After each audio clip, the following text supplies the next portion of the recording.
தோழர்களே, அனைவருக்கும் இனிய காலை வணக்கம். இந்த வீடியோட வாய்ஸ் ஓவர் வந்து நைட்டு 11 மணி.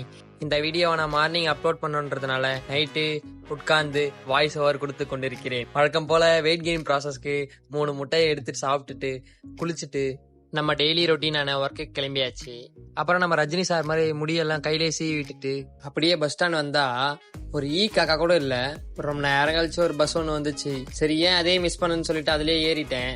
நம்ம கூட ஒர்க் பண்ற அண்ணனும் வந்துட்டாரு. ஒரு ஏசி ஒன்று ஃபுல் சர்வீஸ் பண்றேன்னு சொன்னாரு. அதில் போயிட்டு பார்த்தா சரியான டஸ்ட்டுங்க. எப்பா எவ்வளோ டஸ்ட், அந்த ப்ளோயரை மட்டும் பாருங்க எவ்வளோ டஸ்டா இருக்குன்னு. ஸோ கலரை பாருங்களேன் இப்போ எந்த அளவுக்கு க்ளீன் பண்ணியிருக்கேன்னு. ஒரு மாதிரி ப்ளூ கலர் பக்காவா இருந்துச்சு. ஏசியை பக்காவா வாஷ் பண்ணியாச்சு. வாஷ் பண்ணி இருந்ததுலேயே மாட்டி விட்டாச்சு. அப்புறம் வேற ஒரு இன்ஸ்டாலேஷனுக்கு கிளம்பிட்டோம். அங்கே போயிட்டு ஹோல்ஸ் போட்டு பிளேட்லாம் ஃபிக்ஸ் பண்ணிட்டு ஏசியை ஃபிக்ஸ் பண்ணியாச்சு. எல்லா ஒர்க்கும் முடிச்சுட்டு கஸ்டமர்கிட்ட ஏசி ஆன் பண்ணி கொடுத்துட்டு வீட்டுக்கு கிளம்பியாச்சு கைஸ். வீட்டுக்கு வந்தோடனே நம்ம நண்பர் டீ குடிக்க கூப்பிட்டாரு. அப்படியே அவர் கூட போயிட்டு ஓசியில் ஒரு டீயை போட்டுட்டு அப்படியே கிளம்பியாச்சு கைஸ். பாய்.